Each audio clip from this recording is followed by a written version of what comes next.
నమస్తే welcome to Disha TV దేశంలో digital పేమెంట్ల హవా అయితే కొనసాగుతుంది. వినియోగదారులు కూడా ఎక్కువగా ఈ యొక్క ఆన్లైన్ సాధనాలు ఉపయోగించుకొని కూడా చెల్లింపులు అయితే చేస్తున్న పరిస్థితి ఈ మధ్యకాలంలో ఎక్కువగా మారిపోయింది.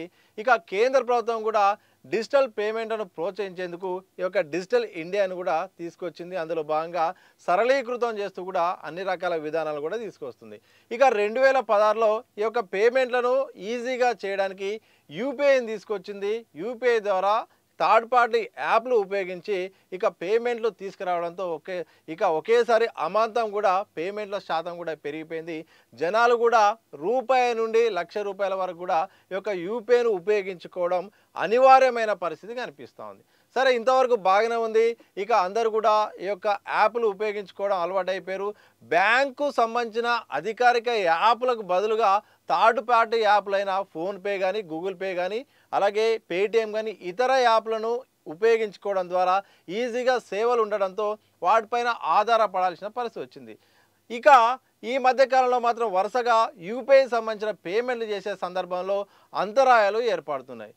ఎప్పుడు ఆగిపోతాయో తెలియని పరిస్థితి గందరగోళానికి నెలకొంటుంది. ఎందుకంటే పేమెంట్ చేసే సమయానికి సరిగ్గా పేమెంట్ చేసే టైంకు ఒక్కసారిగా యాప్లు ఆగిపోవడంతో వినియోగదారులు షాక్కు గురవుతున్నారు.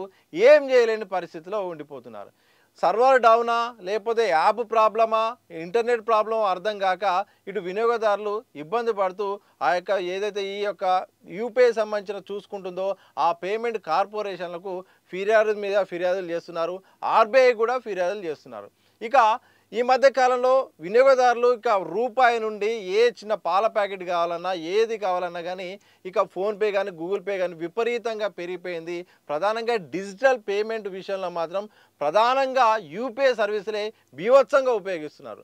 దీనికి కనుక లెక్కలు కనుక చూస్తే మాత్రం 2019లో మాత్రం డిజిటల్ పేమెంట్లో యూపీఐ పర్సెంటేజు 34% అయితే 5 ఏళ్లలో అమాంతంగా డబుల్కు పైగా పెరిగిపోయి ఏకంగా చివరి అంటే 2024 సంవత్సరంలో మాత్రం 83% ఉపయోగించుకుంటున్నారంటే ఏ స్థాయిలో దేశంలో డిజిటల్ పేమెంట్ల భాగం మాత్రం యూపీఐని ఉపయోగించుకుంటున్నారో అర్థం చేస్తూ అంతగా ఇక యూపీఐ యాప్ల పైన ప్రధానంగా వినియోగదారులు డిపెండ్ అయినారు. ఈ డిపెండ్ అయిన కోణంలో ఈ మధ్యకాలంలో వరుసగా అంతరాయాలు ఏర్పడడంతో కస్టమర్స్ మాత్రం విపరీతంగా ఇబ్బందులు పడుతున్నారు.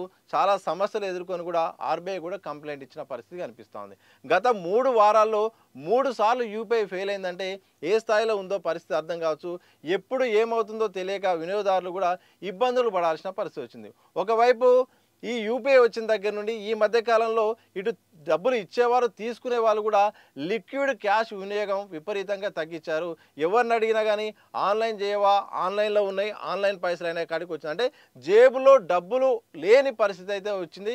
అసలు కొందరైతే ఏకంగా ₹1 కూడా జేబులో కూడా డబ్బులు మెయింటైన్ చేయకుండా మొత్తం యూపీఐ పేమెంట్ మీద ఆధారపడి ఇక ఫోన్ ఉందిగా, ఫోన్ ఉంటే సరిపోతుంది కానీ కూడా అంత డిపెండ్ అయిన పరిస్థితి వచ్చింది. ఇలాంటి సందర్భంలో ఒక్కసారిగా సర్వర్ డౌన్లు కావడం, ఇక యాప్ పనిచేయకపోవడం, అది నెట్ ప్రాబ్లమా సర్వర్ ప్రాబ్లం అర్థం కాకపోవడం, దానికి కంప్లైంట్ ఇచ్చినా కానీ కస్టమర్కి కాల్ చేసినా కానీ సకాలంలో దానికి సంబంధించిన విషయం కూడా తెలియకపోవడంతో ఇటు యూజర్లు విపరీతంగా షాక్కు గురవుతున్నారు. ఏం చేయాలో తెలియని పరిస్థితి ఏర్పడుతుంది. ఎందుకంటే ఈ మధ్యకు మొన్న శనివారం అయితే మాత్రం ఈ సమస్య మళ్ళీ చివరిసారిగా శనివారం వచ్చింది. మళ్ళీ ఎప్పుడు వస్తుందో తెలియని పరిస్థితి. మార్చిలో స్టార్ట్ అయిన ఈ సమస్య ఇక అప్పుడప్పుడు అంతరాయాలు రావడంతో యూపీఐ యాప్ వాడాలా వద్దా అన్న సమస్య యూజర్లను వెంటాడుతుంది. ఇక మార్చిలో మాత్రం ఓ రోజు వచ్చిన సమస్య అయితే మాత్రం 3 గంటల పాటు ఈ యొక్క యూపీఐ యాప్లు పనిచేయకపోవడంతో దేశవ్యాప్తంగా కోట్లలో యూజర్లు మాత్రం షాక్కు గురయ్యారు. ఏం చేయలేరో తెలియక ఇబ్బందులు పడాల్సిన పరిస్థితి వచ్చింది. ఇక ఈ యూపీఐ సంబంధించిన చూసుకోవాల్సిన నేషనల్ పేమెంట్ సంబంధించిన ఏదైతే కార్పొరేషన్ ఉందో ఆ కార్పొరేషన్ కూడా తప్పకుండా కొన్ని సాంకేతిక కారణాల వల్ల ఈ పేమెంట్లు ఆగిపోతున్నాయి, వాటిని పర్యవేక్షిస్తున్నాం, తప్పకుండా వాటిని చేస్తాము, అన్ని రకాలుగా ఇబ్బంది కావద్దు, ఎవరు కూడా దీనికి సంబంధించి ఇంకా మరోసారి కాకుండా చూస్తామని చెబుతున్నప్పటికీ కూడా ఇటు అంతరాయాలు అవుతూనే ఉన్నాయి, సర్వర్ డౌన్ అవుతూనే ఉంది. ఉన్న పరంగా పేమెంట్ చేస్తుంటే పేమెంట్ ప్రాసెస్లో పడుతుంది, కొందరికి పేమెంట్ డబ్బులు కట్ అవుతుంది, అది మధ్యలో ఉండి ఇటు పోకుండా అటు పోకుండా ఎటుగా మధ్యలో ఉంటుంది. ఎమర్జెన్సీ సమయాల్లో ఇక ఆన్లైన్ మీద ఆధారపడి ఉంటే, యూపీఐ మీద ఆధారపడి ఉంటే ఇక కష్టమే అన్న ఒక సంకేతాలు వచ్చినట్టు పరిస్థితి వస్తుంది. ఇలాగైతే డిజిటల్ పేమెంట్లు చేయాలా వద్దా అని కూడా ప్రజల్లో ఒక క్వశ్చన్ మార్క్ వచ్చిన పరిస్థితి కనిపిస్తూ ఉంది. ఎందుకంటే సకాలంలో దాని మీద ఆధారపడడం ద్వారా ముఖ్యమైన అత్యవసర సమయాల్లో యూపీఐ పేమెంట్ చేసే క్రమంలో ఒక్కసారిగా ఆగిపోయిన సందర్భాల్లో ఇదో సమస్యగా మారిపోయింది. ఇక కేంద్ర ప్రభుత్వం కూడా ఒకవైపు డిజిటల్ ఇండియా అంటుంది, డిజిటల్ ఇండియాను ప్రోత్సహిస్తుంది. అందులో భాగంగా ఆర్బీఐ కూడా కొత్త కొత్త విధానాలను తీసుకొచ్చినప్పటికీ ఈ థర్డ్ పార్టీ యాప్ల వల్ల కూడా ఒక సమస్య అయితేంది, యూపీఐ వల్ల కూడా కొన్ని సాంకేతిక సమస్యల కారణంగా కోట్లాది యూజర్లు కూడా ఏం చేయాలో తెలియని పరిస్థితి అయితే వస్తుంది. అంటే ఈ ఒకవైపు ఆధారపడాల్సిన పరిస్థితి, సకాలంలో అంతరాయాలు కలవడంతో ఏం చేయాలో తెలియక కూడా ఇబ్బందులు పడాల్సిన సందర్భం వస్తుంది. ఇక డబ్బులు ఉంటేనే నయమే, ఇక లిక్విడ్ క్యాష్ ఉంటే నయము, లిక్విడ్ క్యాష్ మెయింటైన్ చేస్తేనే బాగుంటుంది, ఇలాంటి సందర్భాలంటూ కూడా సోషల్ మీడియాలో కూడా విపరీతమైన పోస్టింగ్లు వస్తున్నాయి. ఇంతవరకు గతంలో డబ్బులు ఉండేది, అవసరమైతే నెట్కెళ్ళి ఇక్కడ ఆన్లైన్లో డబ్బులు పంపించేది.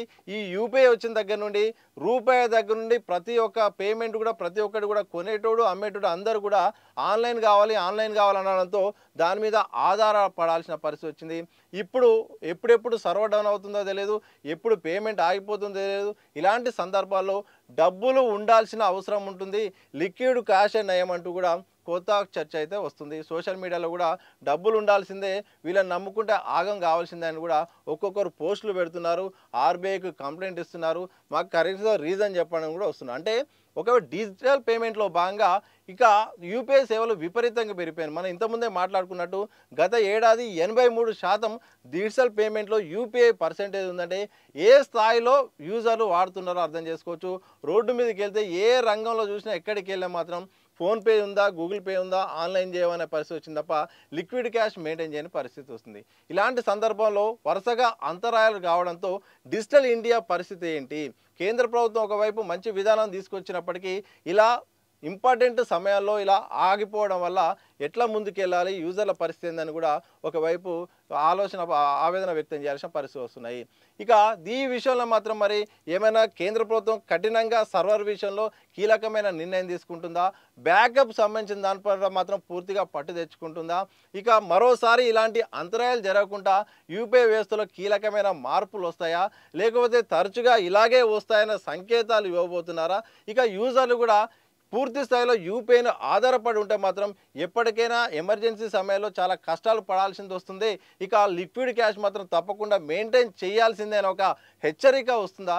ఇలాంటి చాలా ప్రశ్నలు అయితే ఉన్నాయి. ఈ మధ్యకాలంలో వరుసగా 3 వారాల్లో 3 సార్లు ఈ యాప్లు పనిచేయకపోవడంతో పెద్ద ఎత్తున చాలామంది యూజర్లు మాత్రం తలలు పట్టుకుంటున్న పరిస్థితి కనిపిస్తుంది. యూపీఐ పూర్తి స్థాయిలో నమ్ముకోవాలా వద్దా, దీని ఒక ఆల్టర్నేటివ్ ఉపయోగించుకోవాలా లేదా అనే ఒక సమస్య వస్తుంది. మరి దీనికి ఇప్పటికైనా ఆర్బీఐ పూర్తి స్థాయిలో ఏదైతే ఈ యూపీఐ మెయింటైన్ చేసే పేమెంట్ కార్పొరేషన్ మరి ఇప్పటికైనా దాంట్లో ఏమైనా సమూల మార్పులు తెస్తుందా, సర్వర్ డౌన్లు కాకుండా పేమెంట్లు మధ్యలో ఆగిపోకుండా ఏమైనా పూర్తి స్థాయిలో పటిష్టమైన వ్యవస్థ తీసుకొస్తుందా? ఇలాంటి చాలా ప్రశ్నలు ఉన్నాయి. మరి చూడాలి మరి దీనికి కేంద్రం ఎలాంటి సమాధానం చెప్తుందో, లేకపోతే మరి దీనికి ఇలాగే ఉంటుంది అనే ఒక మెసేజ్ ఇవ్వబోతుందో తెలియాల్సిన అవసరం ఉంది. ఏదేమైనప్పటికీ ఈ మధ్యకాలంలో దేశవ్యాప్తంగా డిజిటల్ పేమెంట్లో భాగంగా యూపీఐ వాడకం అయితే విపరీతంగా పెరిగిపోయింది. తరచుగా అంతరాయం కావడంతో వినియోగదారులు మాత్రం ఇబ్బందులు పడాల్సిన పరిస్థితి వస్తుంది. మరి చూడాలి మరి ఈ పేమెంట్ల విషయంలో ఎంతవరకు దారితీస్తుంది, దీంట్లో ఏమైనా మార్పు చేర్పులు వస్తాయో మరి కాలమే నిర్ణయించబోతుంది.